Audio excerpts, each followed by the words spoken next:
Okay, this video is called the Peter Rogers Me Theory of Art, and I'm going to show you a couple paintings, and I'm going to talk about some different types of art. Then I'm going to explain some key concepts of understanding art that I think you're going to find helpful and interesting. So I'm just going to show you a couple paintings first because everything will make more sense in the context of having seen a couple paintings. So here is, Adam and Eve by Peter Paul Rubens, Jan Bruegel. It's a beautiful painting,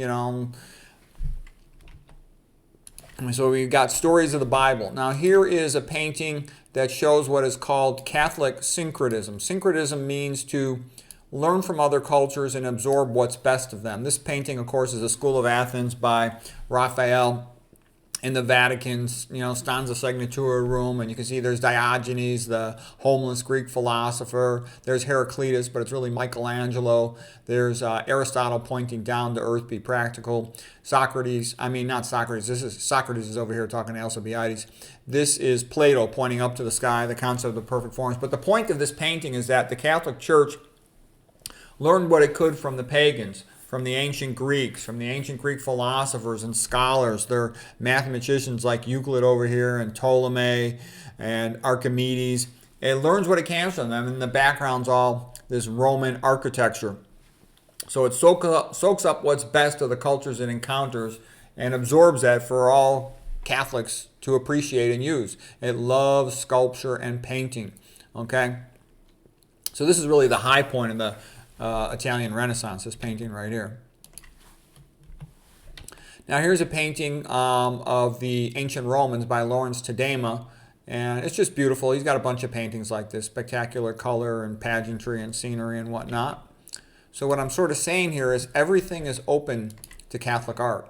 They can paint whatever they want, okay? Whatever they want in the course of, normal human history and family life and whatnot. So here is Constantine. Under this sign we shall conquer. This is the Cairo cross, the early version of the Christian cross symbolism, okay? And he won the battle at Milvian Bridge after that, and Christianity became the religion of the Roman Empire. Okay, here's one of the paintings by Edmund Leighton. He does a whole bunch of paintings about scenes from chivalry. Chivalry, comes from cheval, the French word for knight. And it comes also from the King Arthur stories. The King Arthur stories is really Celtic Christianity. King Arthur was first king of Wales, Welsh, and later sort of adopted by the British. And this was back, he was around 500 AD. So this is in the time when only the Catholic clergy were the only literate ones. And they wrote all these different versions of it, and it went to England, and it went to France. But these paintings of Edmund Leighton are some of the most beautiful paintings ever made. This is the Acolyte, the young man, Esquire, is being dubbed a knight. Okay, here is the Last Judgment painting of Michelangelo. This also is in the Sistine Chapel on the far wall. And, of course, there's Jesus Christus, the Virgin Mary, helping him to judge at his right-hand side. St. Peter, St. Bartholomew, whom Michelangelo painted himself in there.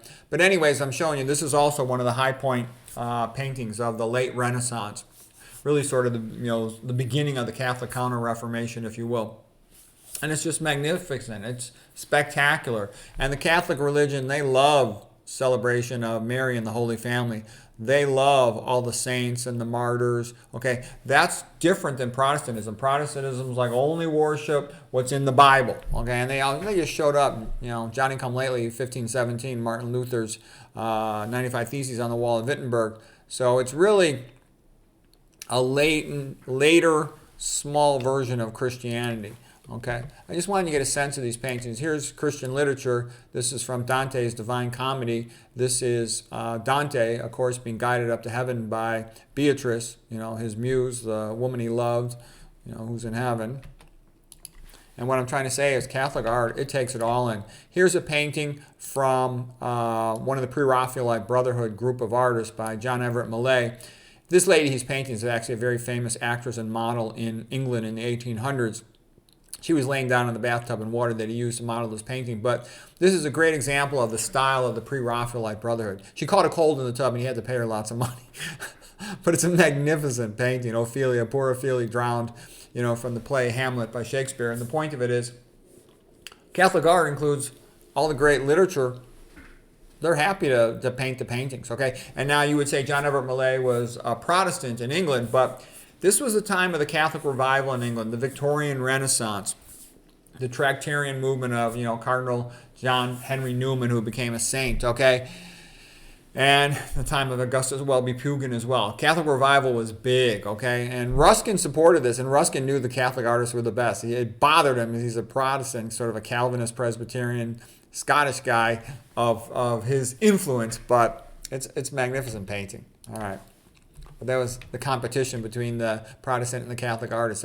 Protestants started waking up that they need to paint like the Catholics if they want to do anything any worthwhile. All right, here is a painting by Arturo Ricci, the great Italian artist. This one's called The Christening, the party after baptism. And it's just beautiful. Italians are great for very warm and friendly and family. They got Catholic traditions, okay?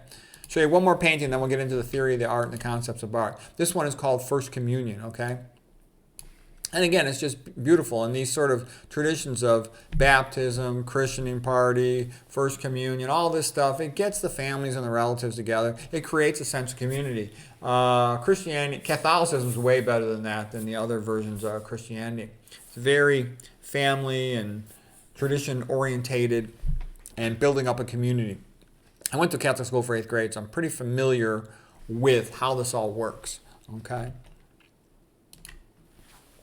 All right, now I'm going to show you the theory of art, and I think you're going to find this interesting. So first of all, the Christian worldview is that man is created in the image of God, therefore man can be a creator. God created a rational universe, and because we are like him in a simpler form, we can understand the universe, and it's worth our while to study it and to observe it. It's true, it's rational.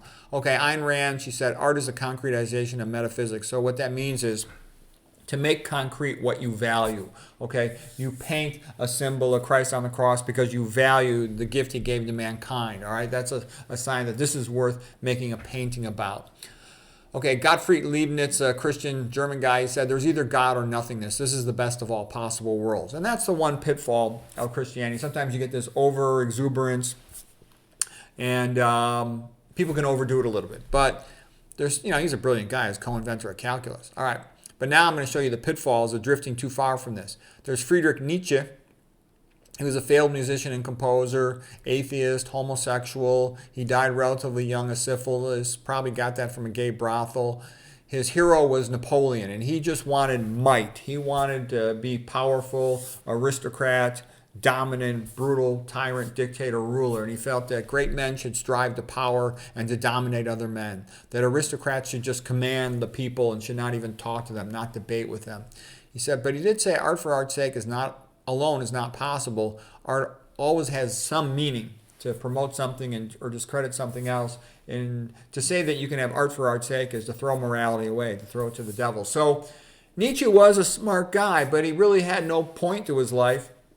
He liked to criticize Christianity, but he really couldn't build much on his own other than say, be nonconformist. Okay, fine, And he was kind of clever and funny at times, but he sort of had no meaning. He couldn't go anywhere, and he's just, another guy, never got married, never had any kids, gets syphilis from a gay brothel. It's sort of like there's no direct focus or point from his life.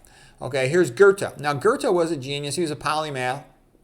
And he did a lot of things. He was a poet, a playwright, a novelist, lover of Greek culture. His house was full of copies of Greek statuary, for his own study and because he thought it was beautiful. And, he loved everything Greek. And I've been reading a lot about him. I was trying to understand him. He's called the Shakespeare of Germany. But the more I learned about him, the less I liked him. There's sort of no coherent message to him. He's sort of, he loved the English talented poet scumbag Lord Byron, who was pretty clever and articulate, sort of like the equivalent of Eminem of his day. He did not like the symbol of the Christian cross. He loved Islam and the Quran. He praised Muhammad over and over. He wrote Faust about making a deal with the devil, sort of selling your soul to the devil so you could have sex with young women, which I think is kind of crazy. He did help a lot with the theater in Weimar, and he did encourage some young artists and stuff. So Goethe, what I'm basically saying about Goethe is he sort of had no point to him. He aesthetically, I like the fact that he's neoclassical, a man of the neoclassical times, meaning the 1700s, the so-called Enlightenment. But the so-called Enlightenment was a little bit flat, moving into the next movement, the 1800s with Romanticism, it was a bit of a callback to Christianity to avoid the sterility of just neoclassicism, ancient Greeks and Romans. But what I'm trying to say is Goethe had no coherent message. He couldn't give you a goal of life. He never had that organized of a family life. And it seemed like his idea of a great time was like, almost like if he was alive now, he'd be on Epstein Island, okay? Fool around with a bunch of young women and just have fun. And he's not coherent, okay? Arthur Schopenhauer, what I'm trying to say here is a lot of these Germans, in my opinion, are kind of shitheads, okay? Even though there's a genius to them, okay? There's a genius to Schopenhauer. If you read Schopenhauer, he will speak in a purely objective way. What does it take to be a genius? What does it take to write a great book? And he was very insightful about a lot of other things. I'm not even going to go into it right now. But in the end, he swallowed the stupidity pill. He was influenced largely by Kant. Kant was like one of his heroes. Kant is like the worst, Immanuel Kant. Like Ayn Rand said, Kant is the most evil man who ever lived. He's the most evil philosopher. Kant basically said, truth is unknowable. We can't trust our senses. It's like, what is that? That's horse crap, okay? It turns you into a fool. And when people go down this path of saying that the universe is unknowable, they stop studying or they become atheists and they say life has no meaning. If life has no meaning, why do anything? How can you write or produce any work of art when you say life has no meaning? That's like saying your art has no meaning. Who wants to look at something with no meaning? And of course, in the 1800s, late 1800s, there was a concept of art for art's sake. That's like Potter and Oscar Wilde. But, it's largely because they want immoral art, like homosexual art. They want to say that you can just do anything and it has no meaning. You can't make art without saying that something is valuable. Whatever you make look good in the picture, you're saying that's valuable. Whatever you say you make it not look good, you're saying is less valuable, or you just don't include it. But what I'm trying to say is, Oscar Wilde was sort of, some of these guys like Nietzsche and Oscar Wilde, they love the ancient Greeks because they see that as a promotion of homosexuality. But the Greeks were far, far less homosexual than is widely spoken, okay? And they weren't into anal sex. I'm not going to get into all that stuff, but what I'm trying to say is that's a misconception. Go ahead and study it for yourself. You see, there's a lot less of that. And, in the end, a society is held together by its shared values and its shared stories. And what I'm trying to say is, despite their brilliance, Nietzsche, Goethe, Schopenhauer, they couldn't come up with a coherent worldview that would be beneficial to mankind. They just couldn't. They could be brilliant on a few things here and there, funny on a couple of things, but they didn't have it. Now, I'm just going to tell you one story about Schopenhauer in a bar talking to a couple of Lutheran Protestant scholars. And Schopenhauer said to these guys, look, the ancient Greeks were better than the modern Lutheran writers and painters because the ancient Greeks had the Greek gods, which gives them so many interesting, fun characters that they can write about and put into their painting and their sculpture. And then one of the German scholars said, well, we've got Jesus and the 12 disciples to write about. And then Schopenhauer laughed at him. He goes, just Jesus and the 12 disciples alone. That's kind of boring in comparison with all the Greek gods. There's so much more, more of a variety of them, and they're so much more fun. And the Lutheran scholars, Protestants, got pissed off at Schopenhauer and said, get out of here. You're not in our group anymore. Okay, and so what I'm trying to say is Catholicism kicks the crap out of all of them. It coexisted with paganism for over 500 years, so it didn't really get rid of paganism, as Will Durant said. It sort of adopted it. And it enjoys all the ancient Greek gods, which were just renamed as Roman gods, same thing. And it likes the ancient Greeks, it likes the ancient Romans, it likes the Celts, it learns what it can from whatever culture it encounters. Okay, that's syncret. Syncretism is to soak up and take the best of whatever you encounter. And so what I'm trying to say is a Catholic painter can paint about any of this stuff. He can paint about the Greek gods, the Romans, the early Christians in Rome, the early Catholics, really. The saints, the martyrs, the Celtic stuff like King Arthur coming out of Wales, Welsh Christian literature, then King Arthur adopted by the Brightons, adopted by the France, adopted by everybody in Europe. Christian literature like Dante's Divine Comedy, Shakespeare, etc. Okay. So what does this come down to? It means the atheist who says life has no meaning, they really have nothing to say. If you say life has no meaning, all you can write is a naturalism novel of random fate, as Ayn Rand described, and she says how terrible they are because they're meaningless. The character just suffers from a bunch of random fate episodes, and there's no point, there's nothing you could do about it. So I say their artistic color palette has only 3 colors, black and white and red for blood. Okay, it sucks. Okay, atheists suck at everything. Okay, if you care about becoming a creative artist or thinker or scientist or everything, you don't want to be an atheist. They're like the worst, the scum of the world, really. Okay, Lutheran palette. If you're just going to say Bible only, all we've got is Jesus Christ and the disciples. Don't talk about me about the Virgin Mary. Don't talk to me about the saints. Don't talk to me about the ancient Greeks. Like Martin Luther hated Aristotle and the ancient Greeks. The Protestantism is like that, and a lot of Protestants didn't even allow art. The Calvinists, the early Lutherans, okay, they destroy all the paintings in the churches. So what I'm trying to say is, they narrow their scope of creative thinking and artistic expression so much that they really have, I would say, like a palette of 15 colors, okay? The Greek color palette with all the Greek gods, their mythology, their literature, their playwrights, their history, their traditions, their Olympics and all that, let's say 100 colors, okay? But the Catholic color palette's like 500 colors. So this is kind of my joke about art and why I say the Catholic view of art is so superior, and it's also superior in science. But here it is in art. So here would be like the atheist palette, red, black and white and red. The Lutheran palette, a little more, about 15 colors. And here's the ancient Greeks, about, what did I say, about 100 colors. And here's like the Catholic color palette, 500 colors. You can express any emotion, any feeling, any experience you want in the best possible way. And that's why it's so superior. And G.K. Chesterton had noted something similar. He said, Catholicism, the religion, the tradition has some rules, but they're set up just so that everything then can run wild in freedom and joy.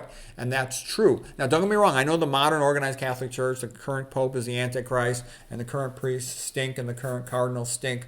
But the religion is great, and it could be reinvigorated. Okay, you got to get rid of the 503 tax exemption law, which ruins all the churches, castrates them mentally. But anyways, that's the theory of art, is that by having this Catholic point of view, everything is open. You can paint about anything as long as it, respects God, respects mankind, respects the idea of family.